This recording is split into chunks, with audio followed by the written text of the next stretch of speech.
After a value-focused ute, I really think you need to check out one of these. I know you can get a SsangYong Musso for about 20 grand less, but for overall value, including resale value, capability, and just brand reputation, the Triton is definitely up there with the best of them.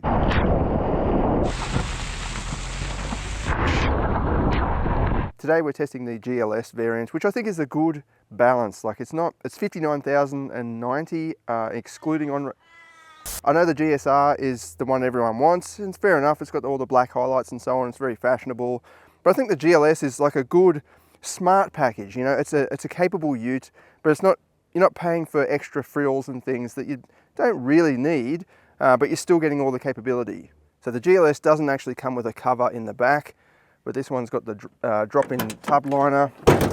There's no damper on the tailgate there, so it does just slam down. But you've got a few tie-down hooks, one at the back, and then a couple at the front, although they are a bit high, as we saw with the initial launch review. I think it's better to have hooks lower down because you want to be tying things down rather than sort of just against, if that makes sense. If they could put some down the bottom as well, that would be, yeah, perfect. It is a pretty heavy tailgate to lift back up actually, so you'd be hard to do it with one hand if you've got, you know, carrying something else. But apart from that, yeah, it's a pretty standard kind of generic looking variant. It's got 18-inch alloy wheels, but just, yeah, very clean body. The new design I think is going well with punters. I think it's coming off pretty good. The front of it does look pretty busy, but I think in person it's not, yeah, it doesn't look as busy. Instead of the black highlights of the GSR, the GLS gets chrome, so you've got the chrome side mirrors, chrome door handles, and the front grille elements. Decent clearances on this one, so 30-degree approach angle, 228 millimeters of ground clearance, just over 23 millimeters of breakover angle, and then just under 23 millimeters for the departure angle. It still does have a pretty long overhang at the back there, but it's not as bad as the previous generation model. And then inside, I really like this cabin style. It's got some nice seats, good side bolsters, but it's cloth. Sometimes leather is just cold and I don't know, it doesn't feel as comfortable. But if you have kids and so on, you know, leather does make sense because they're, you know, spewing and dropping liquids and all sorts of stuff all over the seats, whereas this, it's going to stain pretty quickly. When you sit inside as well, it feels comfortable, it feels natural. You can adjust the steering wheel up and down and in and out. The steering wheel is actually really nice. I love this steering wheel, and it just makes you want to turn it and go for a drive, you know, and I think there's some appeal to that. If you have got an ugly steering wheel that's too big or just awkward, you just don't feel like engaging with it, whereas this is actually a really nice little sports steering wheel.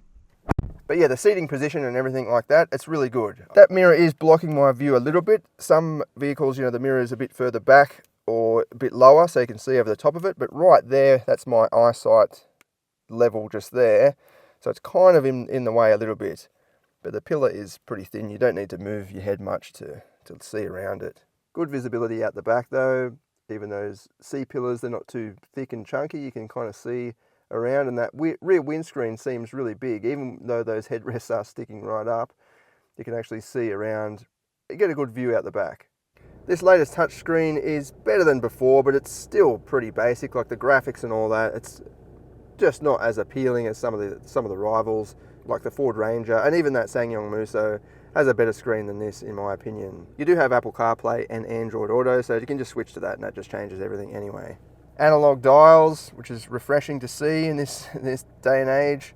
But then in the middle, you've got your adjustable settings, adjustable display, sorry, and you can go through all the different settings, which we'll get to in a minute. Only thing I don't like is so I leave it on that as my main, because I like digital speedos, but just like manual reset and all that sort of stuff, just get rid of that and just leave the speed there. I don't need to see average speed and all that sort of thing. As you can see there, averaging 9.1 litres per 100 kilometres, which is really good in the real world for a big ute.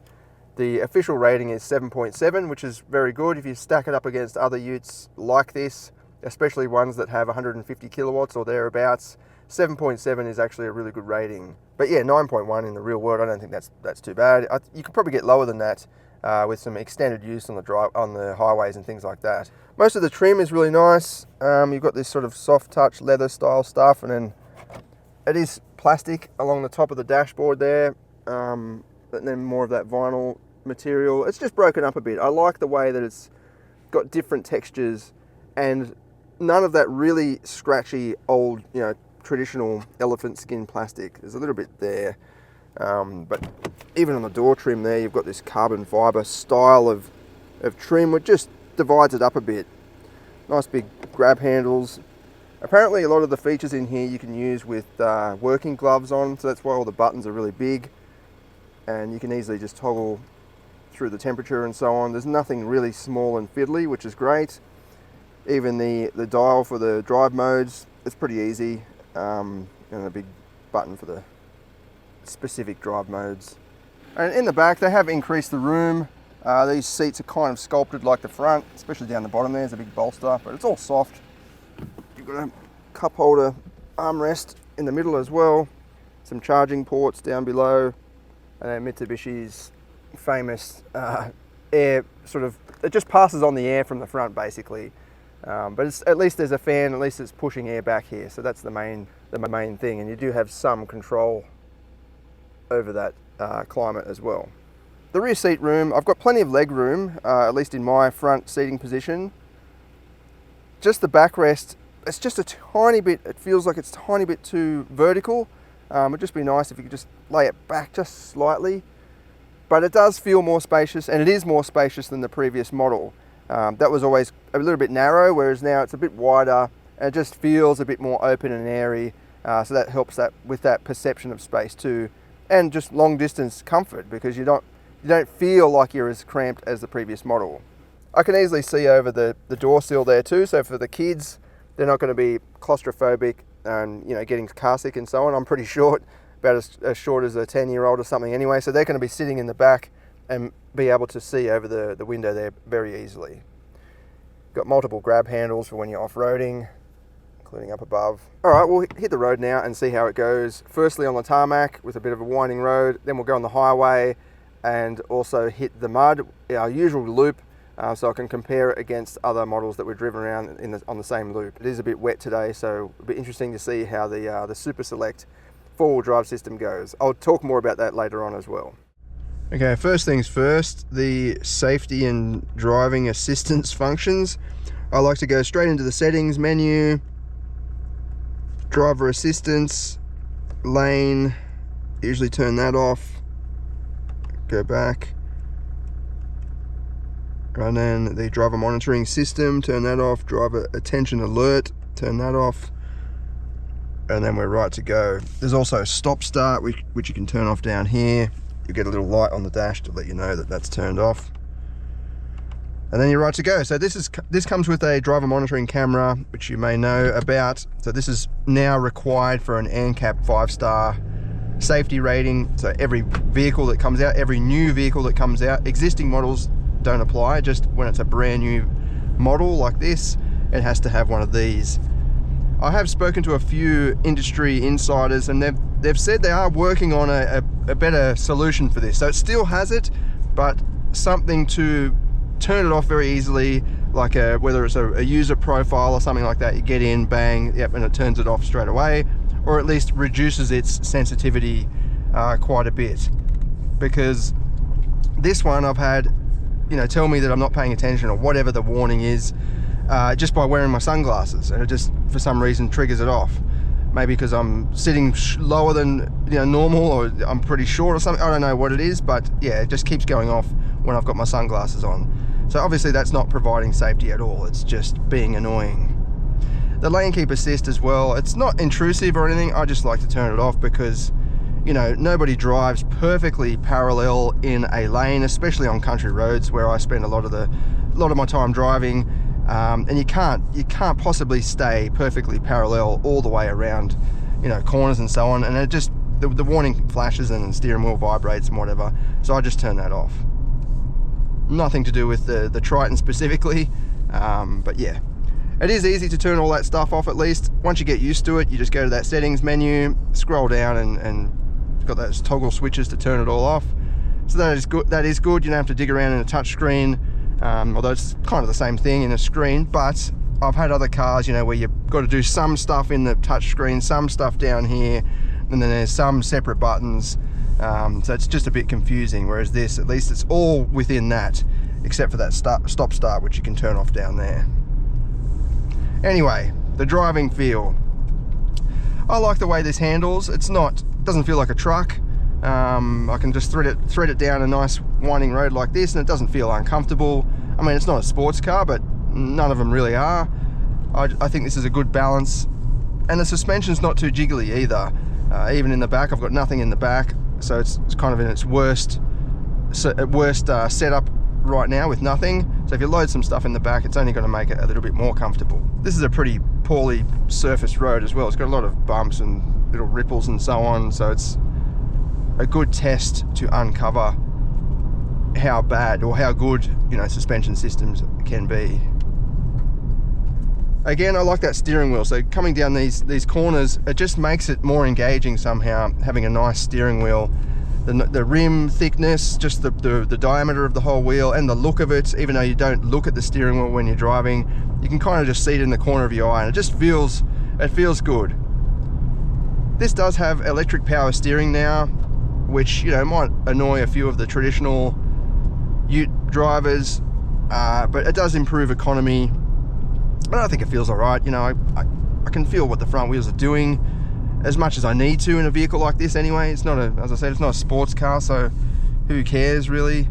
As long as it's reliable, I guess, is the main thing. Massive boulder on the road.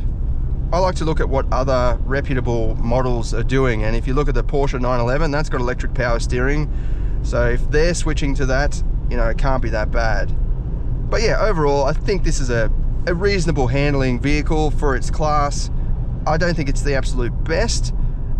Just in terms of engagement and actual handling, the front end does start to lean and just sort of bend over a little bit as you're turning in when you're really pushing it, whereas some of them don't, like the Hilux and even the Ford Ranger especially. That's definitely a standout. I know I probably keep mentioning that, but just in terms of on-road handling, I don't know how they did that. Coming around here, a tiny little bit of understeer because it's a bit wet. Yeah, it still feels very controllable and very comfortable. It's not intimidating, and it doesn't feel like an absolute truck like some rivals. It feels like you could take the kids for a nice family drive and no one's going to be, you know, feeling car sick. This engine, it's a little bit noisy. I don't remember it being this noisy. I don't know, it kind of just rattles around a little bit. I mean, the noise and the rattles are light because it's only a 2.4 litre, so it's not as sort of as clunky as the D-Max, for example, but there's definitely a lot of noise happening, like a lot of different sounds and rattles going on. Once you're cruising though, it's totally fine. You get the revs dropping down to, you know, 1500 RPM, and it's hardly noticeable. Just when you're zipping around in the suburbs and in the city, it's just makes a bit of a racket. I'll just slow down now and show you the sort of kick down.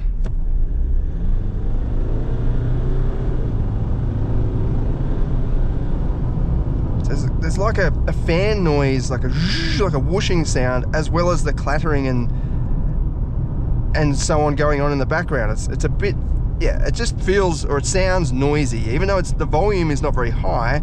It just sounds like there's a lot going on, but the performance and response is quite good. Out on the highway, it's pretty smooth and quiet. It ticks over about 1800 RPM at 110. If you want to take it up to 120, it's about just under 2000 RPM, which is pretty good. It means you're going to get decent economy, and it's not too noisy inside, so you're not going to get tired and bothered after a long drive. Overtaking performance is, you know, it's pretty average. Like a lot of these utes, you put your foot down, it makes a bit of a noise, but it doesn't really go anywhere. Like, I'm at 100 now, floor it, like it's picking up slowly. But yeah, a lot of the other rivals, similar power and torque, are about the same as this anyway. It does have 30 Newton meters less than the magic 500 Newton meters that a lot of the rivals are starting to offer, but this is a little bit lighter than some of the rivals anyway, and it makes good use of the power. It's just a 6-speed automatic. I think that's actually benefits vehicles like this, where they've got a lot of torque, so it can just pull through longer gears. 6 speeds are obviously not as punchy in sports cars and so on, but in a big vehicle like this with plenty of torque, yeah, it can just pull through those gears without worry. The wind noise and tyre roar and so on, even at 120, it's not too bad. You know, I can hold a conversation without raising my voice too much. Even around the mirror there, I can't really hear any sort of buffeting or winds whooshing noises. Yeah, it seems fairly aerodynamic for this style of vehicle. Okay, off the road now, and starting with corrugations and sort of potholes and bumps. It's remaining fairly stable and comfortable. It is skipping over the bumps a little bit and bump steering a little bit, but the comfort is remaining decent, and I still feel like I've got good steering control. So some vehicles will really skip along and float around, whereas this feels like I've still got a good amount of control and steer where I need to go. But yeah, there are a lot of little potholes and things. I think we've had a lot of rain that has uncovered or made a few of these extra potholes. Okay, we're at our little loop here, so we go down this way and then come back out through here. None of this is hardcore off-roading, but I find it's a good foundation, you know, a benchmark. If vehicles can get around here really easily, or some of them might struggle a little bit to, you know, they might snag the bottom or something like that. And I think this is kind of the conditions that most people would be willing to take their brand new, you know, $60,000, $70,000 ute. I can see they've done a bit of work, so I'm not sure about going through that. That looks quite boggy and serious. I might have to go around some of it, but we'll see how we go anyway. I'm in rear wheel drive now, but we'll put it into 4H. The good thing about the Mitsubishi Triton is it has a center differential. So not all off-roaders have a center differential. Basically what a differential is, it's like what the word means. It differentiates speeds. So the front axle doesn't have to go at the same speed as the rear axle. And that means you can drive it on the tarmac in 4-wheel drive. So like an all-wheel drive, I suppose you could call it. But you also have a locking center differential. So if you do want to lock the front and rear axles, you can put it in 4HLC. And then you've also got low range and a rear diff lock as well. For this test though, we'll just leave it in 4H for now. We might need it getting back up some of that other sections over the other side because it is very wet. But we'll turn the traction control off. That was in the menu here somewhere. Settings, ASC off. I don't like the idea of the brakes coming on when I'm trying to get through something boggy. And I think a lot of the 4-wheel drive experts out there, I'm not a 4-wheel drive expert by any means, they will tell you that, yeah, turn the stability and traction off because it just slows the vehicle down when you want to keep the momentum going. You've also got different drive modes available once you select 4H. So when you're in 2H, it's just eco and normal, but now we're in 4H, you'll find we get gravel and snow as well. Firstly, we hit this bump down here, this little jump, and see how it handles. I won't go too fast. This is the first time I've been around here in this vehicle, so we'll just see how it goes.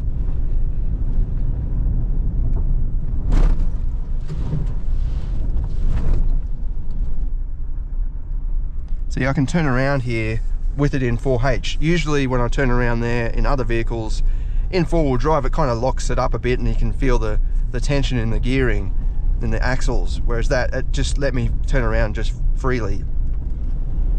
I'll hit this bump a bit quicker. Yeah, that's good. Doesn't continue bouncing.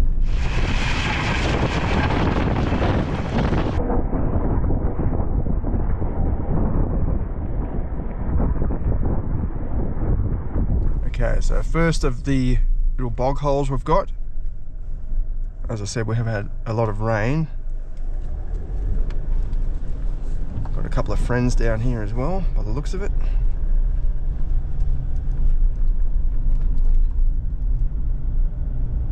Yeah, 228 millimeters of ground clearance. Doesn't sound like much, but that's the lowest hanging piece of component. Looks like they're doing some works down here to cover up this bog hole as well.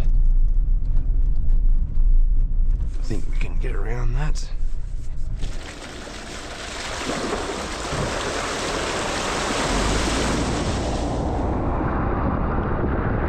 So it did scrape the diff there or something as we went in, but I probably went in a bit too quick.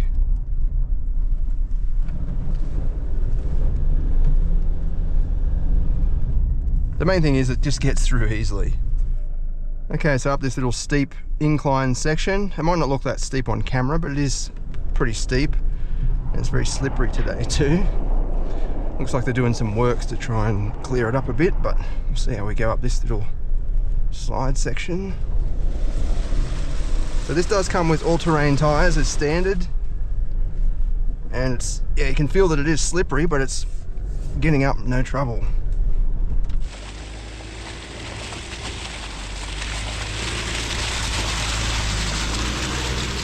A bit of slipping there.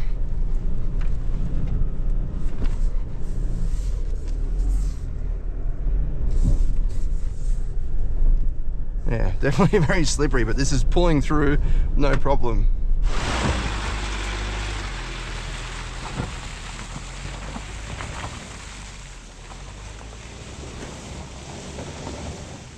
Very good.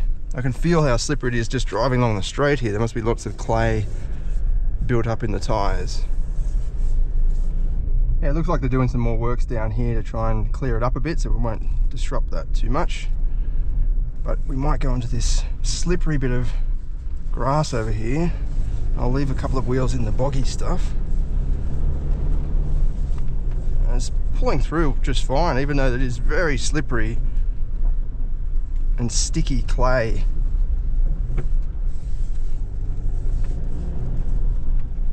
Yeah, very capable machine. The Triton always has been one of the best off-roaders in its class. A lot thanks to do with the diff lock, which I might actually put the diff lock on. We'll lock the center differential, and I might actually lock the rear diff just to see how it behaves. So it's the center diff locked. Now that's the rear diff locked.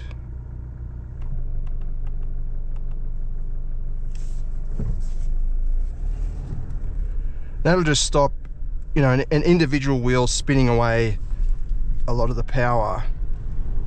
Although the front is still open, so there could still be wheel spin with the front wheel, but it's kind of locked, well, it is locked with the rear axle, so theoretically it shouldn't spin out of control. Yeah, it's definitely spinning less, even though I'm on a bit of a slant at the moment. It's not spinning like it was just before.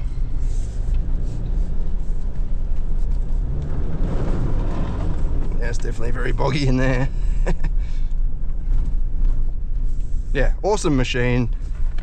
It's remains as one of the best off-roaders in my opinion. Fit some really chunky tyres on this and it will go pretty much anywhere you want it to take it. But the overhangs are still a bit of an issue, and the ground clearance of 228 is not that impressive on paper compared with some of the more hardcore rivals, especially if you wanted to stack it up against a Raptor or something like that. But they're, yeah, a lot more money and more of a specialist machine.